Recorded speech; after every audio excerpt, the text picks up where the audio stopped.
Hello दोस्तों, मैं रजनीश आप सभी के आरके हिंद एजुकेशन चैनल में हार्दिक स्वागत अभिनंदन करते हैं। इसी के साथ very very good morning, Ram Ram, Radhe Radhe. दोस्तों देखिए जो है कि हम जो है कि कल जो है कि आपसे बात किए थे कॉन्स्टिट्यूशन के बारे में, और कॉन्स्टिट्यूशन का फर्स्ट क्लास अब जो है कि अपलोड कर दिए हैं और बहुत ही अच्छे तरीके से, बहुत ही बेसिक तरीके से उसमें बताया गया है कि आखिर संविधान कैसे है, कहाँ से आया, कैसे कैसे उसको उत्पत्ति हुआ, किसे कहते हैं, सब कुछ इसको आपको बहुत ही अच्छे तरीके से बताए हैं और जो है कि बहुत ही अच्छे तरीके से उसको समझाए हैं। यदि आप लोग उससे देखेंगे और उसको देखने के बाद ये जो है कि अभी संविधान का परिचय के बारे में पढ़ा रहे हैं, देखिए जो है कि आपको ये बताना चाह रहे हैं कि आखिर 2-4-5 दिन लगेंगे। अभी जो है कि संविधान की जो कॉन्स्टिट्यूशन के बेस बना रहे हैं, और जो है कि जिस दिन आपका बेस बन गया तो उस तरह ऊपर जाएंगे तो आपको समझना क्या हो जाएगा, बहुत ही आसान हो जाएगा कि ये कैसे हुआ, ये कैसे हुआ। अभी डायरेक्ट हम जो है कि टॉपिक पे चल लेते हैं कि संविधान की प्रस्तावना क्या है, संविधान का निर्माण क्या है, कैसे कैसे।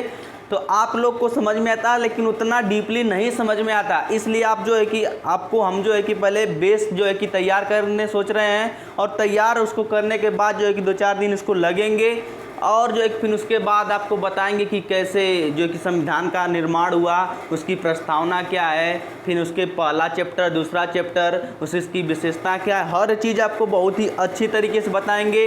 कोई भी डाउट नहीं रहेगा। जो भी चैप्टर समाप्त होगा फिर उसके बाद जो है कि आप कोई भी क्वेश्चन लगाने में सक्षम रहेंगे, ये मेरा दावा है, ठीक ना। जो है कि आज जो है कि कल जो है कि वो संविधान के परिचय के बारे में बता रहे थे, और उसी के क्रम में जो है कि आज आगे बढ़ेंगे, और आगे बढ़ते हुए आपको ये बताएंगे कि जो आज का टॉपिक क्या है, राज्य क्या है। आज का टॉपिक ये है कि आखिर राज्य क्या है। जो हमारा राज्य समझ रहे हैं, क्या यही राज्य है, क्या इसकी कोई डिफिनेशन है, ये राज्य आया कहाँ से, ये राज्य की उत्पत्ति कहाँ से हुई, ये हर बातें आपको आज डिटेल्स में बताएंगे और बहुत ही अच्छे तरीके से बताएंगे, ठीक ना मेरे दोस्तों। तो चलिए स्टार्ट करते हैं। देखिए राज्य क्या होता है। राज्य जो है कि इसका एक तो मोनी बीडो जो है कि कन्वेंशन हुआ था 1933 ईस्वी में।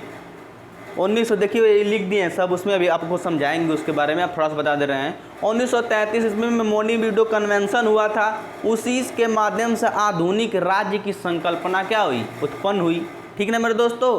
तो अब जो है कि आप ये जानेंगे कि आखिर राज्य की उत्पत्ति कैसे हुई, आखिर राज्य की उत्पत्ति कैसे हुई। तो आप लोग जानते हैं कि राज्य की उत्पत्ति जो है कि आप जो है कि सबसे पहले ये जानेंगे, जो व्यक्ति होता है, जो मनुष्य होता है, यदि वो समाज में क्या बोले, व्यक्ति के समूह से समाज का निर्माण होता है। यदि बहुत सारे जहाँ पे व्यक्ति रहेंगे तो एक समाज का निर्माण होगा। आप लोग जानते हैं कि यदि कोई व्यक्ति रहेगा उसके समाज का निर्माण होगा। तो व्यक्तियों के समूह से समाज का निर्माण होता है, इतनी बात समझ में आई। नेक्स्ट पॉइंट देखते हैं। समाज की पहली इकाई व्यक्ति होता है। समाज का पहला जो इकाई होता है, क्योंकि पहली मतलब व्यक्ति से ही समाज बनता है, तो इसलिए पहली इकाई क्या है, व्यक्ति है। समाज की पहली इकाई क्या है, व्यक्ति है, ठीक है। फिर व्यक्ति के हित अलग अलग होंगे। व्यक्तियों के जो हित मतलब जितने भी उसके कार्य हैं, वो उसका जो है कि माइंड दूसरा रहेगा, इसका माइंड दूसरा रहेगा, वो दूसरा काम करना सोचेगा, ये दूसरा काम करना सोचेगा। तो व्यक्ति के जो हित होते हैं वो अलग अलग होते हैं, उसकी सोच अलग होगी, उसकी सोच अलग होगी। तो जब हित अलग अलग होंगे, जब हित अलग अलग होंगे तो हितों में टकराहट होगी कि भैया हम ये करेंगे, वो कहेगा कि हम ये करेंगे। इस तरह क्या होगी, उसमें टकराहट होगी, टकराहट होगी। और जब टकराहट होगी तो उसमें संघर्ष उत्पन्न होगा। क्या होगा, संघर्ष वो करेंगे, संघर्ष उत्पन्न होगा। और जब संघर्ष उत्पन्न होगा, इसी संघर्ष से समाधान के लिए, इसी जो संघर्ष जो होते हैं उसमें मार पिटाई जो भी होता है, जो संघर्ष होता है उसमें जो है कि इसी संघर्ष को समाधान के लिए संगठन या अधिकरण या अभिकरण का निर्माण किया जाता है। किसका निर्माण किया जाता है कि उसको रोकें टोकें हर चीज़ के बारे में। तो संगठन या अभिकरण या अधिकरण आदि का निर्माण किया जाता है, ठीक है मेरे दोस्तों। फिर उसके बाद ये समाज के संघर्ष को रोकेंगे। जो ये संगठन बनाए जाएंगे, जो समिति बनाई जाएगी, जो अधिकरण बनाए जाएंगे, ये जो है कि समाज के संग्रहण को रोकेंगे। ठीक ना मेरे दोस्तों। फिर उसके बाद जो है ये समाज के संघर्ष को रोकेंगे, फिर संगठन से ही सरकार बनती है।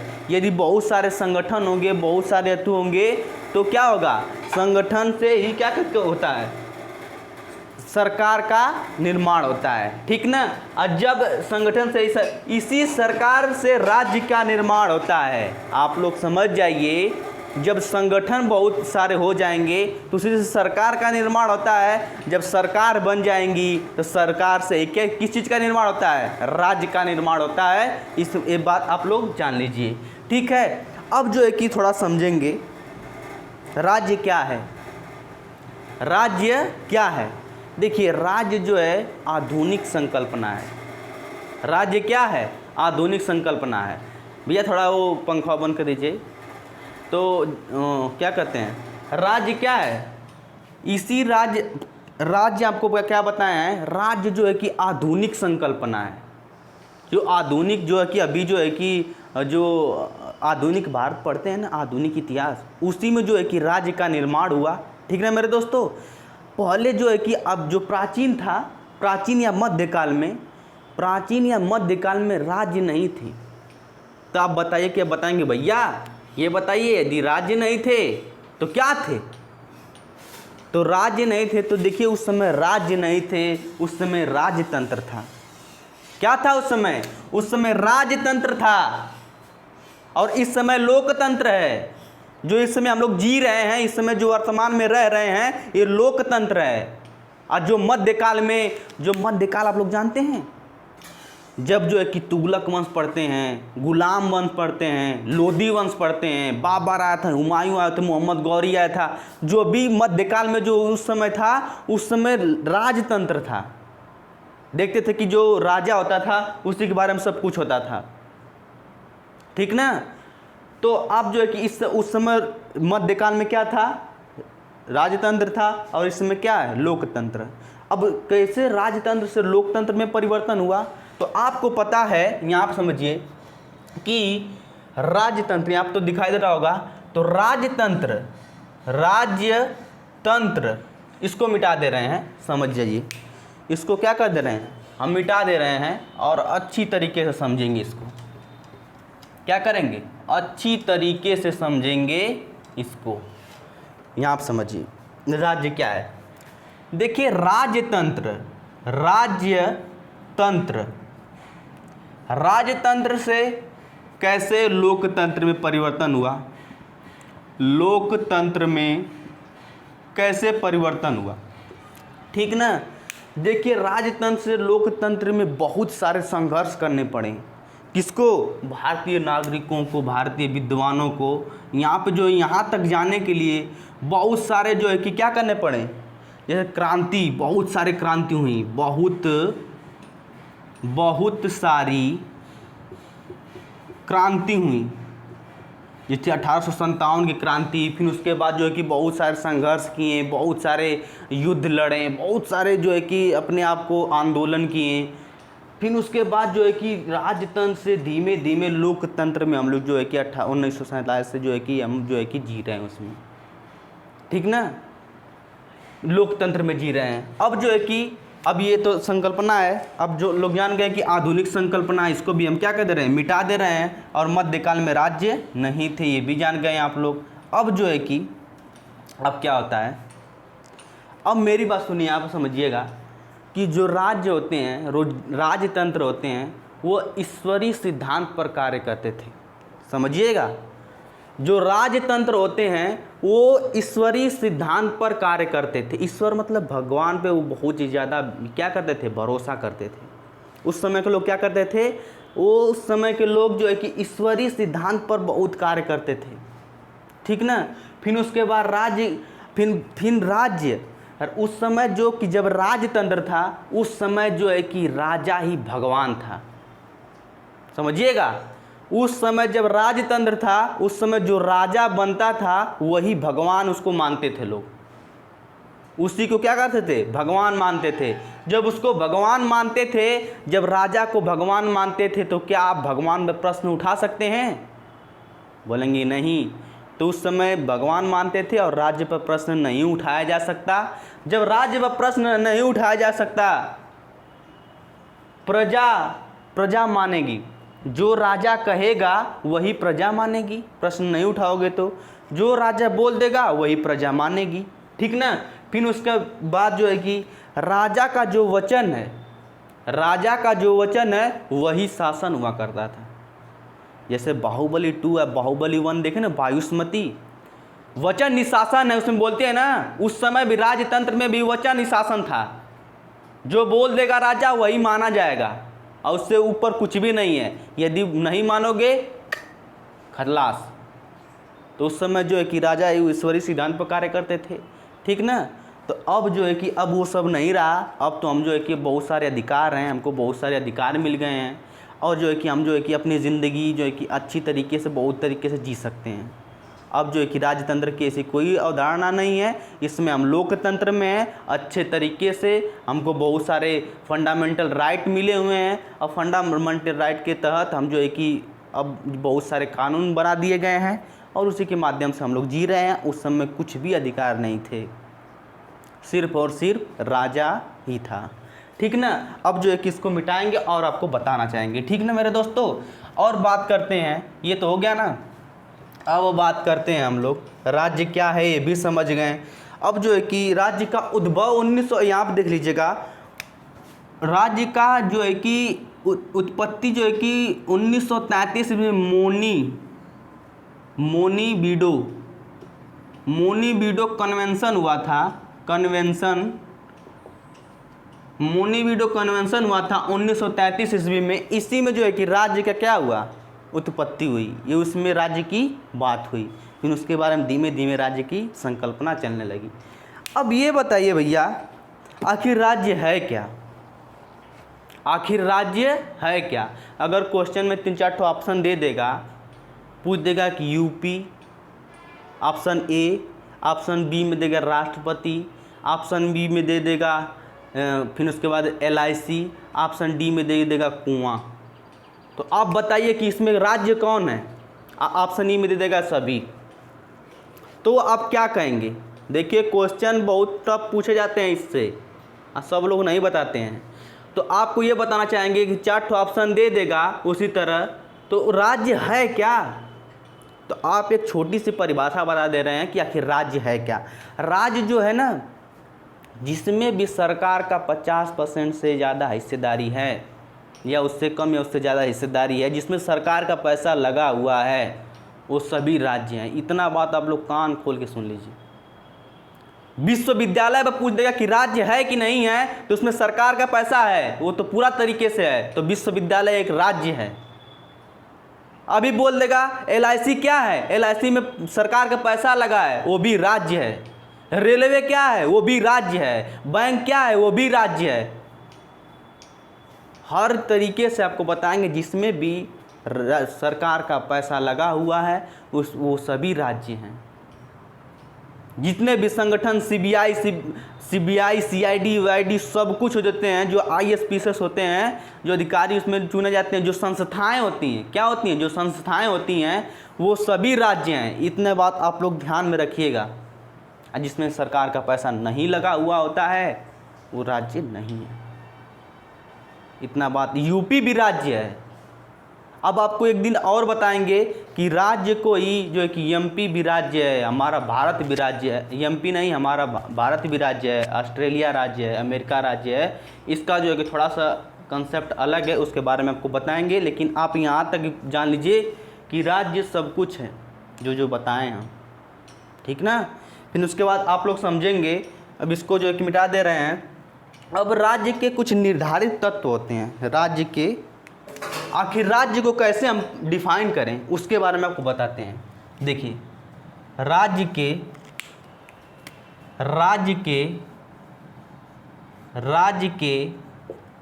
कुछ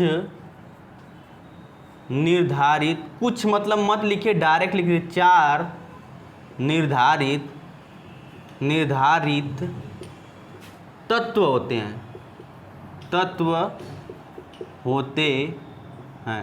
आप लोग आप कहेंगे कि भैया इतना डीप में क्यों बता रहे हैं, तो आपको डीप इसलिए बताया जा रहा है कि आगे चल के जो भी चैप्टर चलेंगे, जो भी वो चलेंगे, उसमें आपको समझने में बहुत ही आसान लगेगा कि आप हंसते हंसते सब कुछ सीख जाएंगे। बस 2-4-5 दिन ये क्लास ले लेंगे, जो कि कंसेप्चुअल है, थोड़ा बेसिक है, आपका जो है कि ये बेस बन जाएगा बहुत ही तगड़ा तरीके से। फिर आगे चल के समझने में कोई भी दिक्कत परेशानी नहीं होगी। ठीक नहीं, आप समझते हैं? जो कि राज्य के 4 निर्धारित तत्व होते हैं, मतलब कि कैसे राज्य को डिफाइन किया जाता है, कैसे हम मान लें अब वो राज्य नहीं, अब वो राज्य मत छोड़िए विश्वविद्यालय वाला, अब यूपी एमपी वाले की बात कर रहे हैं। ठीक ना? कुछ 4 निर्धारित तत्व होते हैं, उससे हम कैसे माने? वो हम जो बताएं हैं विश्वविद्यालय, वो ऑप्शन में देगा तो वो भी राज्य हैं, लेकिन यहाँ पे ये राज्य यूपी जो बिहार वाले उसकी बातें हम कर रहे हैं। ठीक ना? उसकी बात यहाँ पे कर रहे हैं, यहाँ पे ध्यान दीजिए। राज्य 4 निर्धारित तत्व हैं, राज्य के 4 निर्धारित तत्व होते हैं। पहला क्या होगा? पहला आपका होगा एक जनसंख्या होगी, जनसंख्या होगी क्या होगी? एक जनसंख्या होगी। ठीक ना मेरे दोस्तों? एक क्या होगी? जनसंख्या होगी। यदि किसी राज्य को डिफाइन करना है तो एक उसमें जनसंख्या बहुत ही इंपॉर्टेंट। जहाँ जनसंख्या नहीं होगी वहाँ पे राज्य हो सकता है क्या? यूपी में अगर कोई जनसंख्या नहीं है तो वहाँ पर राज्य हो सकता है क्या? बिहार में कोई जनसंख्या नहीं हो, वहाँ पे खाली वो क्या कहते हैं उसको, कब्रिस्तान है या रेगिस्तान है, क्या वहाँ पर जनसंख्या हो सकती है क्या? क्या उसे राज्य कहेंगे? नहीं कहेंगे, जब तक एक राज्य क्या होगा? एक जनसंख्या होगा अच्छी खासी। तो पहली तत्व क्या है? राज्य क्या होगा? एक जनसंख्या होगी। दूसरा जो है कि एक निश्चित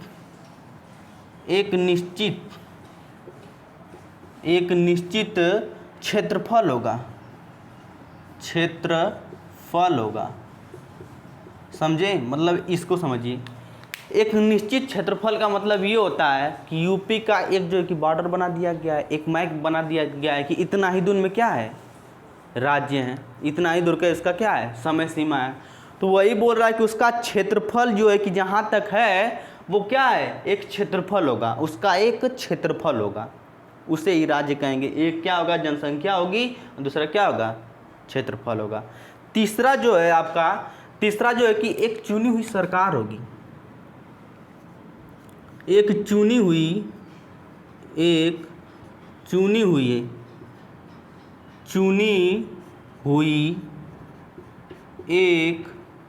सरकार होगी। एक चुनी हुई क्या होगी? सरकार होगी। एक चुनी हुई एक सरकार होगी। ठीक ना मेरे दोस्तों? जहाँ पे एक क्षेत्रफल नहीं रहेगा, क्या उसे राज्य कहेंगे हम? भाई साहब, कहीं जगह नहीं है, कोई जगह नहीं रहेगा तो उसे राज्य कैसे कहेंगे? दूसरी बात कि एक चुनी हुई सरकार होगी, जैसे योगी जी, मोदी जी। ठीक ना? जैसे बिहार का जो है कि मुख्यमंत्री, हर जो स्टेट का जो है कि होता है जो कि सीएम, तो एक हमारे ही तो द्वारा चुनी गई हैं, हमारे द्वारा ही चुनी गई हैं। ठीक ना मेरे दोस्तों? तो उसको समझिएगा कि जनसंख्या होगी एक तो कंपल्सरी है, और एक निश्चित क्षेत्रफल होगा, और एक चुनी हुई सरकार होगी, और चौथा जो है और आखिरी जो है एक क्या होगा? संप्रभुता होगी। संप्रभुता होगी। अब ये कहेंगे कि भैया सब कुछ तो समझ में आ गया, लेकिन संप्रभुता ही क्या ला दिए? संप्रभुता तो हमको हवा भी नहीं लगा। आखिर संप्रभुता क्या है? तो आपको बता देना है कि छोटी से आगे चल के उसको बहुत ही अच्छे तरीके से बताएंगे जब चैप्टर चलेगा, तो जैसे प्रस्तावना। तो आपको यहाँ पे बस इतना बता दे रहे हैं कि संप्रभुता का डेफिनेशन क्या होता है। देखिए, संप्रभुता का डेफिनेशन ये होता है कि भारत जो होता है अपना डिसीजन, चाहे आंतरिक हो, चाहे बाहरी हो, चाहे विदेश से संबंधित लेना हो, चाहे अपने देश से संबंधित लेना हो, अपना डिसीजन वो खुद ले। ये नहीं कि उस देश से पूछ कर ले या उसके सलाह पर ले, कुछ भी नहीं। वो संप्रभु हमारा भारत क्या है? संप्रभु है, किसी से दबकर नहीं काम करता। ये बात ध्यान लीजिए, हमारा जो राष्ट्र है, हमारा जो भारत है, वो संप्रभु है। मतलब कि वो किसी से मतलब कि वो अपना आंतरिक मामला या बाहरी मामला को जो डिसीजन है वो खुद लेगा, उसे ही संप्रभु राज्य कहते हैं। ठीक ना मेरे दोस्तों। फिर उसके बाद जो है कि अब आपको बताएंगे, अब इतना जो है कि अब मेरे हिसाब से जो है कि आपको राज्य समझ में आ गया होगा। एक बार थोड़ा और देख लेते हैं।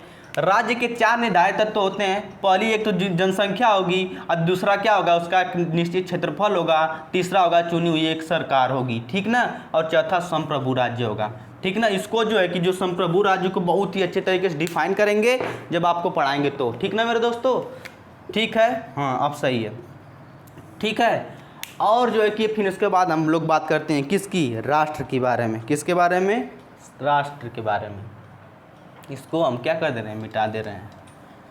इसको बहुत ही अच्छे तरीके से हम क्या कर दे रहे हैं, मिटा दे रहे हैं, और आपको बताएंगे कि आखिर राष्ट्र क्या है। आखिर राष्ट्र क्या है।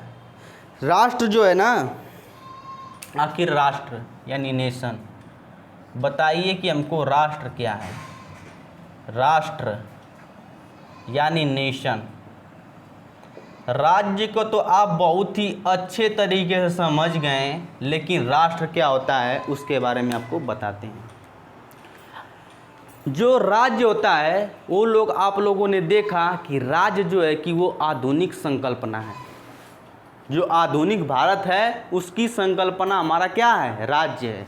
लेकिन राष्ट्र आधुनिक संकल्पना नहीं है, वो सांस्कृतिक संकल्पना है।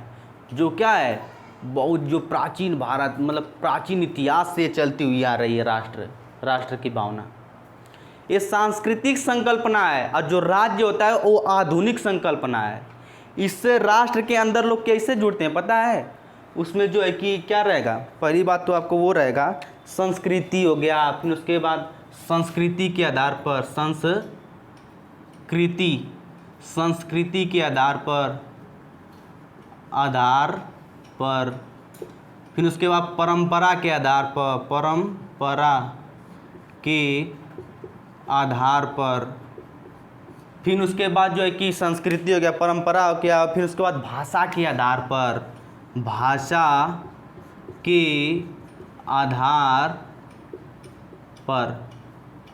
पर आदि इसी तरह जो होता है। और इतिहास की जो घटनाएं होती है उसके भी आधार पर, इतिहास के आधार पर, ठीक ना। जो राष्ट्र की अवधारणा कैसे होता है, जो लोग आपस में जुड़े होते हैं वो सांस्कृतिक रूप से एक जैसे दिखाई देते हैं, एकदम एक जैसे। फिर जो है कि परंपरा के आधार पर, जैसे कि उस राज्य की वही परंपरा है और इस राज्य की भी इस तरह पूरा, जैसे हमारा जो है कि राष्ट्र पर संप्रभु नहीं है, जो कि परंपरा के आधार पर एक दूसरे से जो है कि जुड़े रहते हैं। फिर इसी तरह भाषा के आधार पर एक दूसरे से जुड़े रहते हैं। फिर इतिहास में जो घटनाएं घटी उसके भी आधार पर एक दूसरे से जुड़े होते हैं, ठीक ना मेरे दोस्तों। फिर उसके बाद हम लोग कहते हैं परंपरा, फिर इसी ये जो चारों है और इसी के आधार पर जो लोग जुड़े होते हैं उसे ही राष्ट्र कहते हैं। क्या कहते हैं, राष्ट्र कहते हैं, उसे ही राष्ट्र कहते हैं, ठीक है ना मेरे दोस्तों। अब जो है कि आप लोग समझ गए हैं कि राष्ट्र क्या है। संस्कृति के आधार पर, परंपरा के आधार पर, भाषा के आधार पर, इतिहास में जो घटनाएं घटी उसके आधार पर लोग आपस में जुड़े होते हैं, इसे क्या कहते हैं, राष्ट्र कहते हैं। राज्य समझ गए, राष्ट्र समझ गए। अब ये समझना होगा कि भैया हमको बताइए देश क्या है, देश किसे कहते हैं, देश की परिभाषा क्या है, देश का डेफिनेशन क्या है, ये बता दीजिए। अब सब कुछ बता ही रहे हैं तो ये भी बता दीजिए। तो हम कहेंगे सुनिए, देखिए राष्ट्र अब क्या कहते हैं, देश किसे कहते हैं। आखिर हमारा देश भारत है, हिंदुस्तान है, ठीक है। देश किसे कहते हैं, देश यानी कंट्री, कंट्री किसे कहते हैं, ठीक है। तो भैया हमको ये समझना होगा, सच्चाई ये है कि देश की कोई परिभाषा नहीं होती। देश की कोई निश्चित परिभाषा अभी डिफाइन ही नहीं किया गया है कि आखिर देश कहेंगे किसे। ये बात आप लोग ध्यान रखिए।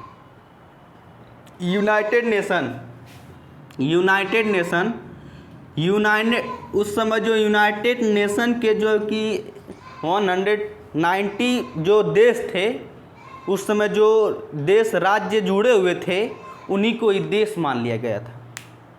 उन्हीं को क्या कर लिया गया था, देश मान लिया गया था उस समय। लेकिन राज्य की परिभाषा आप लोग कह सकते हैं कि आप लोग राज्य की परिभाषा कह सकते हैं, क्या कह सकते हैं, राज्य को ही देश कहा जाता है। राष्ट्र को ही देश कहा जाता है, राज्य को ही क्या कहा जाता है, मुख्यतः, सामान्यतः, यहाँ आप लिख लीजिए सामान्यतः, सामान्यतः राज्य को ही क्या कहा जाता है, देश कहा जाता है। इतना बात आप लोग ध्यान रखिए। देश की कोई निश्चित परिभाषा नहीं है। यूनाइटेड नेशन के जो भी जितने भी सारे देश थे उन्हीं को इस देश मान लिया गया था। इसकी कोई आज तक निश्चित परिभाषा डिफाइन नहीं की गई है। सामान्यतः राज्य को ही राष्ट्र देश कहा करते हैं। इतना बात आप लोग ध्यान में रख लीजिए, ठीक है ना मेरे दोस्तों। फिर उसके बाद जो है कि हम लोग पढ़ेंगे, फिर उसके बाद जो है कि आपको बता दे रहे हैं बहुत ही अच्छे तरीके से। ए भैया आप हमको बता दीजिए, आप हमको बताइए कि राज्य व्यवस्था संविधान तुमको पढ़ा रहे हैं लेकिन हमको ये समझ में नहीं क्या आया, राज्य व्यवस्था और संविधान में अंतर क्या है, अंतर क्या है। राज्य व्यवस्था और संविधान में अंतर क्या है भैया, ये हमको बता दीजिए कि आखिर राज्य व्यवस्था और संविधान में अंतर क्या है। देखिए बहुत ही अच्छे एक गोला के माध्यम से आपको बता दे रहे हैं कि आखिर संविधान क्या है, राज्य व्यवस्था क्या है, ठीक ना। अब जो है कि लक्ष्मीकांत वगैरह जो बुक होती है उसमें पूछेंगे भारत की राज्य व्यवस्था, उसमें ये नहीं लिखा है कि भारत का संविधान नहीं लिखा होता है, उसमें लिखा होता है भारत की राज्य व्यवस्था। जो एथेंटिक बुक होती हैं जो बहुत ही अच्छी मानी जाती हैं उसमें जो है कि क्या करेंगे, राज्य की परिभाषा पढ़ेंगे, ठीक है, भारत की राज्य व्यवस्था। अब ये देखिए एक बना रहे हैं हम गोला, ठीक है, एक बना रहे हैं हम क्या, गोला। अब ये गोला क्या है पता है, राज्य व्यवस्था, राज्य व्यवस्था, ये क्या है, राज्य व्यवस्था है। बस गोला के माध्यम से बता दे रहे हैं कि आखिर राज्य व्यवस्था, ठीक ना। फिर जो है कि आपको बता रहे हैं कि इस राज्य व्यवस्था के अंदर ही संविधान आता है, संविधान आता है, ठीक है। आपका जो है कि न्याय आता है, आपका इसी में एनजीओ आता है, जो संस्थाएं एनजीओ आते हैं, इसी में कानून आते हैं, इसी में जो है कि समितियां वगैरह, समितियां, मतलब कि राज्य व्यवस्था की एक छोटी सी इकाई संविधान है। बस ये समझ लीजिए, इन दोनों में यही संबंध है कि बड़ा सा गोला के माध्यम से समझ लीजिए कि राज्य व्यवस्था एक बड़ा सा गोला है, इसमें एक छोटी सी इकाई संविधान है, ठीक है। जो हमारा राज्य व्यवस्था, हमारा भारत कैसे चलेगा वो राज्य व्यवस्था है, लेकिन उसमें छोटी सी इकाई जो ये है जो संविधान है, ठीक है। इतना बात आप लोग समझ गए होंगे इसके माध्यम से, और जो है कि हम जो कि आगे चलेंगे, ठीक ना, ठीक है। फिर उसके बाद हम लोग पढ़ेंगे किसके बारे में, उसके बाद जो है कि हम लोग पढ़ेंगे संविधान और संविधानवाद में अंतर क्या है। संविधान और संविधानवाद में अंतर देखेंगे। देखिए आप लोग को लग रहा होगा कि बहुत ही बेसिक से चल रहा है, लेकिन यकीन मानिए बस 2-4-5 दिन ये जो है कि बेसिक क्लास चलेगा, और इसके बाद आप लोग को बहुत ही अच्छा लगेगा जब आपको चैप्टर जो कि संविधान का निर्माण पढ़ाएंगे, संविधान की विशेषता पढ़ाएंगे, संविधान की प्रस्तावना पढ़ाएंगे, फिर उसके बाद संविधान की क्या क्या मतलब कि हुए हैं, शुरू में उसके इतिहास बताएंगे, हर चीज़ आपको एक अच्छे तरीके से बताएंगे। बस आप लोग थोड़ा सा सब्र रखिए और बहुत ही अच्छे तरीके से बताएंगे, ठीक ना मेरे दोस्तों। फिर जो है कि आपको यहाँ जल्दी जल्दी बता दे रहे हैं संविधान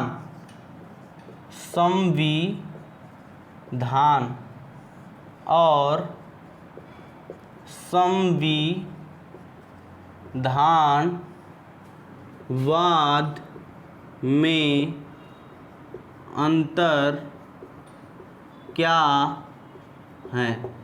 देखिए दोस्तों, थोड़ा सा हम देख रहे हैं कि मेरा वीडियो चल रहा है कि नहीं चल रहा है। तो कई बार जो है कि वीडियो ही बंद हो जाता है और समस्या बहुत ही, क्या करते हैं हम लोग, समस्या बहुत ही तो लगता है, ठीक ना। चल रहा है संविधान और संविधानवाद में अंतर क्या है, ठीक ना। संविधान और संविधानवाद में अंतर क्या है, इसको समझते हैं। संविधानवाद क्या है और संविधान क्या है, ठीक ना। तो यहाँ पर तरफ लिखेंगे आप क्या, संविधान, संविधान, और दूसरा इधर लिखेंगे संविधानवाद, संविधानवाद। अब यहाँ पे समझिए, यहाँ आप क्या करिए समझिए, जो संविधान होता है ना, वो एक पुतला है, एक मृत पुतला के समान है। संविधान एक पुतले के समान है, एक मृत है। संविधान एक पुतला है, और जब आप लोग जानते हैं कि यदि किसी पुतले में आत्मा डाल दी जाए, जान डाल दी जाए, तो वो क्या हो जाता है, एक जीवित प्राणी बन जाता है। क्या बन जाता है, जीवित प्राणी बन जाता है, ठीक है, एक जीवित प्राणी बन जाता है। तो संविधान ये क्या है, संविधान यहाँ आप लिखेगा संविधान, संविधान क्या है, एक पुतला है, एक मृत पुतला है, मृत पुतला है। संविधान एक मृत पुतला है, और जो है कि इसमें जब आत्मा डाल दी जाएगी, आत्मा, आत्मा डाल दी जाएगी, तो ये क्या बन जाएगा, जीवित प्राणी बन जाएगा, जीवित प्राणी बन जाएगा, ठीक है, एक जीवित प्राणी बन जाएगा, ठीक है। संविधान एक मृत पुतला है, तो आप लोग यहाँ से इसी में अंतर जान लीजिए कि जब संविधान में संविधानवाद डाल दिया जाएगा, आत्मा की जगह क्या डाल दिया जाएगा, संविधानवाद।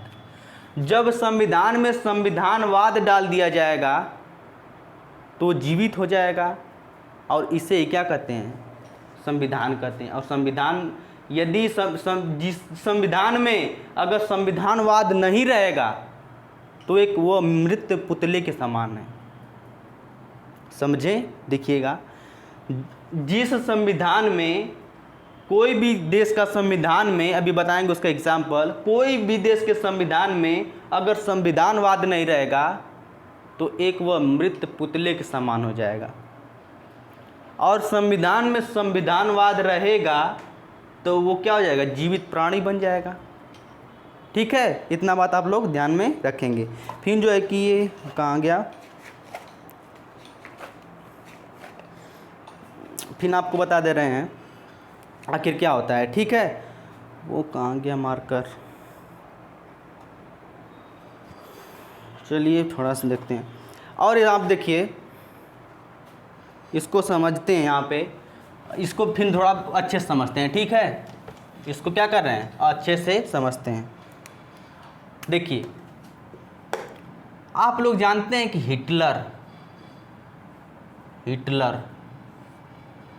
जब था, जानते हैं ना हिटलर को, आप नाम सुने होंगे कई पिक्चरों में, हिटलरवाद, ठीक है।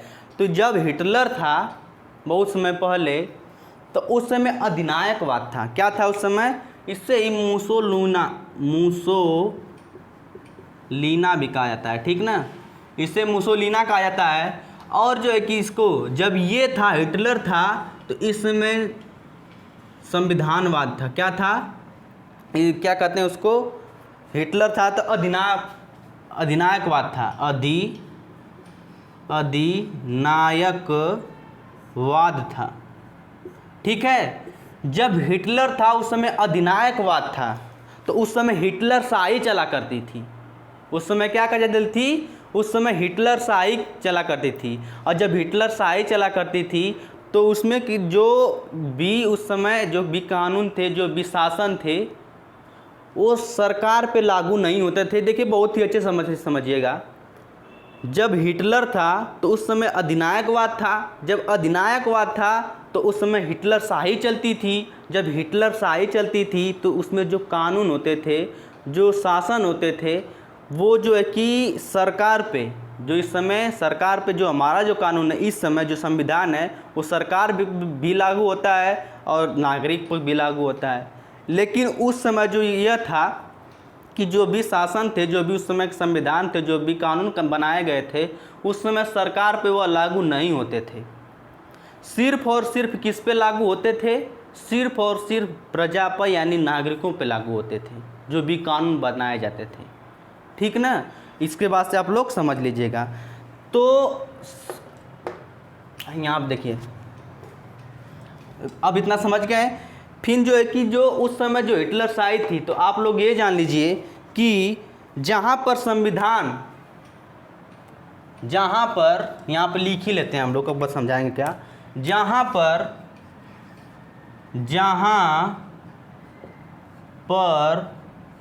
संविधान केवल जनता पर लागू होता है, जनता पर लागू होता है, वहाँ पर संविधानवाद नहीं होता है। समझें?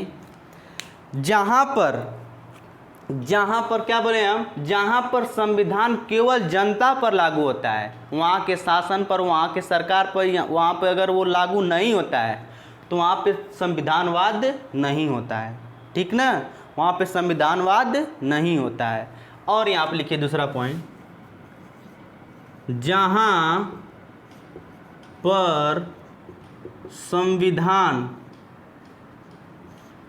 केवल, जहाँ पर संविधान जनता और शासन, यानी शासन को ये क्या कहते हैं, सरकार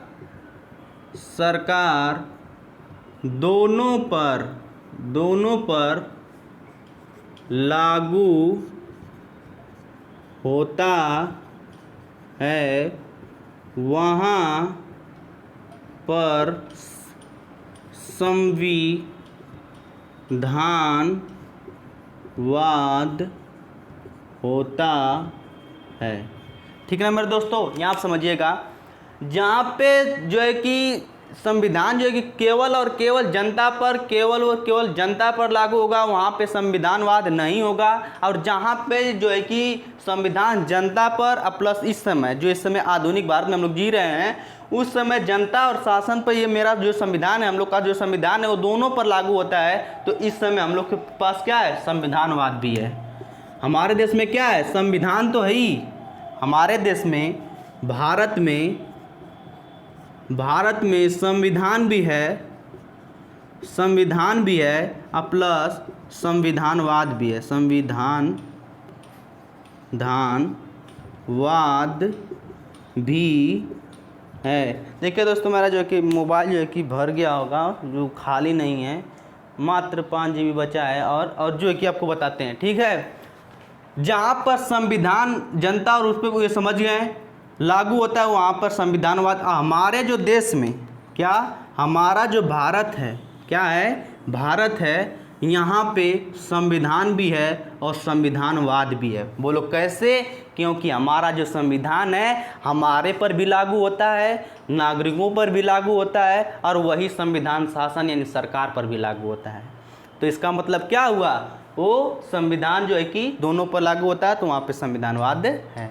तो अब मेरे हिसाब से संविधान और संविधानवाद में कोई डिस्कशन नहीं रहा होगा, कोई अब कन्फ्यूज नहीं रहा होगा। आप लोग समझ गए होंगे कि संविधान क्या है और संविधानवाद क्या है। ठीक है मेरे दोस्तों? और जो है कि आपको बताते हैं, और आपको बता देते हैं थोड़ा सा, फिर उसके बाद हम जो है कि आगे चलेंगे और जो है कि बहुत ही अच्छे तरीके से बताएंगे। देखिए, एक होता है, यहाँ आप समझिएगा, एक होता है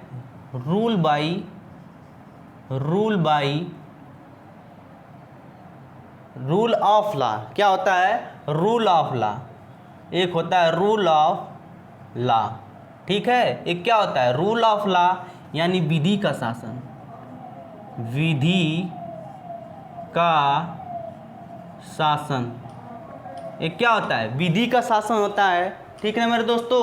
और दूसरा होता है रूल बाई लॉ। दूसरा क्या होता है? रूल बाई लॉ, विधि द्वारा शासन। देखिए, एक होता है रूल ऑफ लॉ, एक होता है रूल बाई लॉ। एक होता है विधि का शासन और दूसरा होता है क्या? विधि द्वारा शासन, ठीक ना मेरे दोस्तों। विधान फिर जो है आपको बता रहे हैं कि इस संविधान में जनता और सरकार दोनों शामिल होती है, ठीक है। और जो है कि इसमें जनता और केवल जनता शामिल होती है। यहाँ आप समझिएगा इसको बहुत ही अच्छे तरीके से। रूल ऑफ लॉ क्या होता है? विधि का शासन क्या होता है? विधि के शासन में जो संविधान होते हैं, संविधान होता है वो नागरिकों पर, वही बात होती है, नागरिक प्लस सरकार दोनों पर लागू होता है, ठीक ना। और दूसरा जो है कि विधि द्वारा शासन जो होता है केवल नागरिक पर लागू, केवल नागरिक पे ये लागू होता है। विधि द्वारा शासन यहाँ पे जो है कि जो सरकार होती है, जो नियम कायदा कानून बनते हैं वही होता है। संविधान और संविधानवाद की बातें चलती हैं, बस थोड़ा सा ये क्या होता है, पूछ लेता है कि आखिर विधि का शासन क्या होता है, विधि द्वारा शासन क्या होता है, ठीक ना। अब जो है कि यहाँ पे जो भी कानून बनेंगे, जो भी संविधान होंगे वो जो है कि केवल और केवल किस पे होंगे? जनता पर होंगे। और जो किस पे नहीं होंगे? सरकार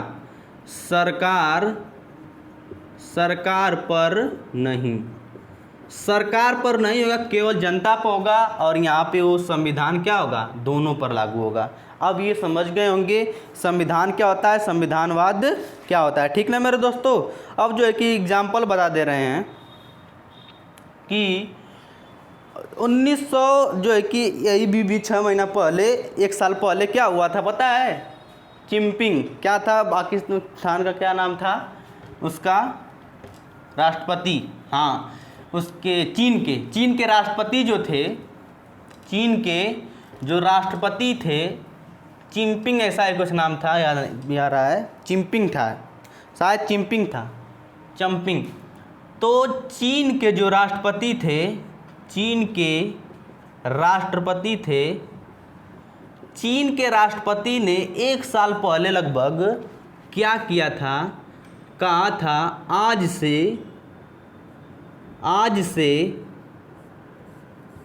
आजीवन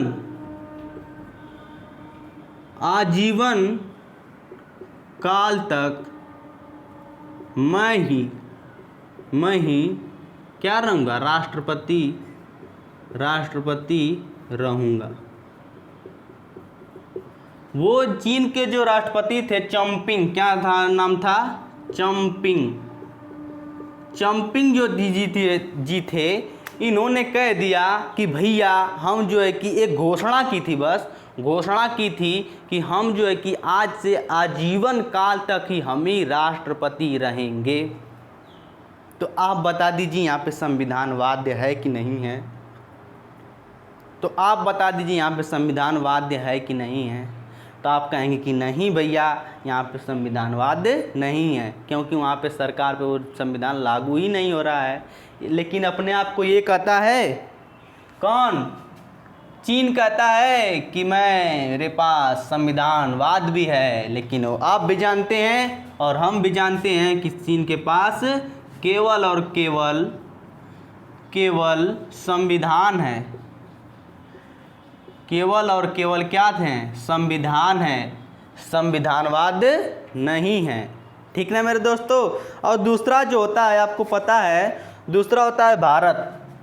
पहला तो चीन पूछ देगा और दूसरा पूछ देगा भारत।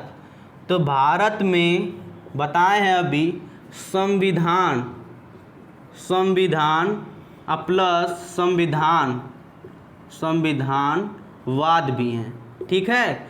और तीसरा पूछ देगा ऑस्ट्रेलिया, ऑस्ट्रेलिया, ऑस्ट्रेलिया में क्या है, ऑस्ट्रेलिया हो गया, अमेरिका हो गया, अमेरिका, यहाँ पर भी कुछ हद तक दोनों है, ठीक है। यहाँ पर भी क्या है, दोनों है, संविधान भी है और संविधानवाद भी है।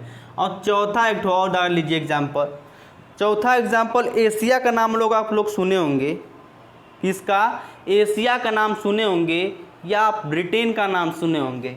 एशिया हो गया, एशिया हो गया और ब्रिटेन हो गया, क्या हो गया, ब्रिटेन, ब्रिटेन। यहाँ पर केवल और केवल संविधान है, संविधान है, यहाँ पे संविधानवाद नहीं है, ठीक ना मेरे दोस्तों। और जो है कि अब यहाँ पे मेरे हिसाब से कोई दिक्कत आपको परेशानी नहीं आई होगी, बहुत ही अच्छे तरीके से, बहुत ही बेस्ट तरीके से आप लोग जो है कि जान गए होंगे कि आखिर संविधान क्या है, संविधानवाद क्या है, आपको क्या क्या हम पढ़ा दिए हैं, राज्य क्या है, देखिए क्या क्या पढ़ाए उसको थोड़ा रिवीजन करवा दे रहे हैं कि क्या क्या हम आखिर आपको आज पढ़ाए हैं उसके बारे में।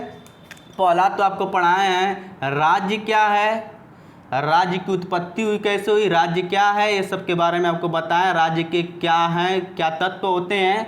और दूसरा आपको बताया राष्ट्र क्या होता है, राष्ट्र क्या होता है, राष्ट्र किसे कहते हैं। और तीसरा मैंने बताया आपको देश किसे कहते हैं, देश किसे कहते हैं। और चौथा आपको बताया मैंने संविधान, संविधान और राज्य व्यवस्था, राज्य व्यवस्था और संविधान में अंतर बताए थे। और पांचवा बताए थे आपको संविधान और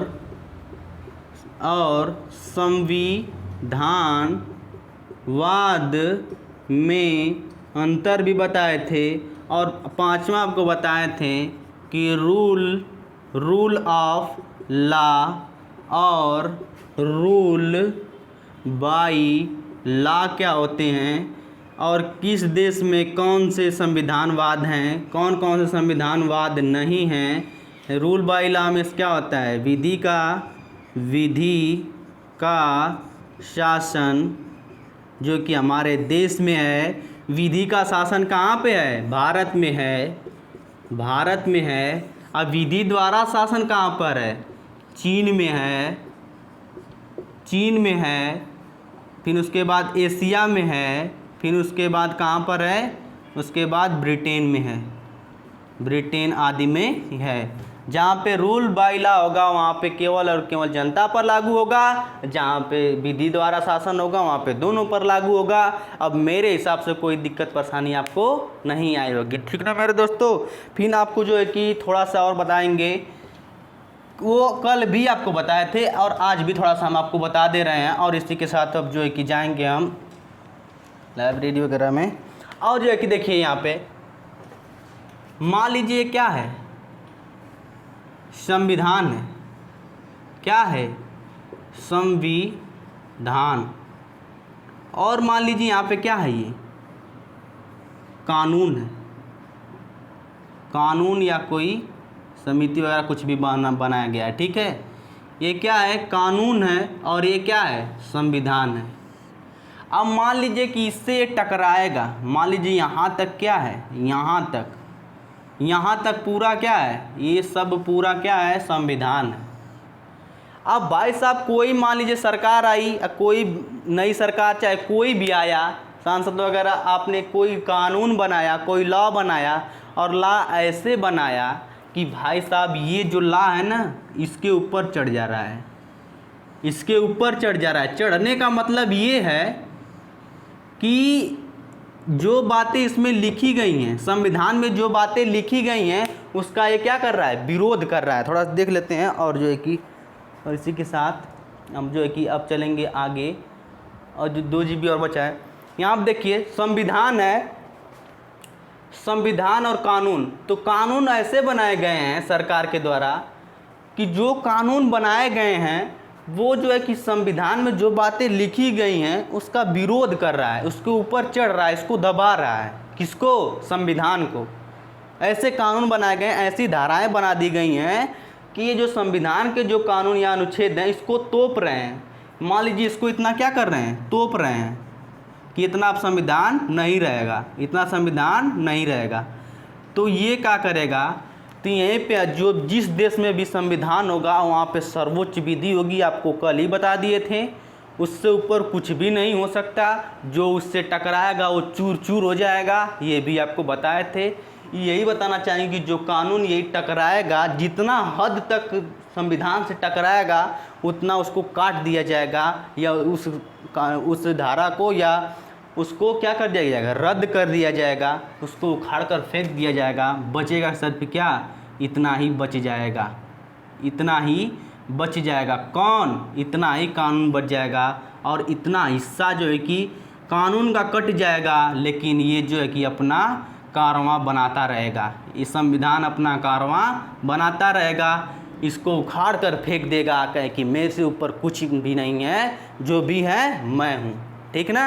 इसी के साथ दोस्तों कि अब जो है कि आगे आपको पढ़ाएंगे अब जो है कि संविधान के निर्माण के बारे में, और जो है कि कुछ जो है कंसेप्ट बच गए हैं उसके बारे में कल जो है कि आपको बताकर सीधे चलेंगे संविधान के निर्माण के बारे में। आखिर संविधान का निर्माण कैसे हुई, संविधान सभा कैसे आई, कब किसने कहा था, संविधान को किसने मैंने सोचा, कि आखिर संविधान किसने सोचा था पहली बार जो अपने मुंह से निकाला था, कब जो है कि संविधान के बारे में हम लोग ने जाना कि आखिर एक संविधान भी एक चीज़ है, किसने कहा था। ये सारी बातें आप जो है कि कल बताएंगे और बहुत ही अच्छी तरीके से बताए रहेंगे। और इसी के साथ आप मस्त रहिए, खुश रहिए और किसी चीज़ का टेंशन वेंशन मत लीजिए, अच्छे तरीके से पढ़ाई कीजिए और भविष्य में आगे बढ़िए, अपने माता पिता का नाम रोशन कीजिए और तब तक करते रहिए जब तक सफलता आपके कदमों न छू दे। और हर वक्त आप लोग यही सोचते रहिए कि भविष्य में कैसे बढ़ा जाए और किसी को टेंशन ना हो हमारे वजह से, और एक अच्छे तरीके से बढ़ते रहिए, बुराई तरीके से बिल्कुल भी नहीं।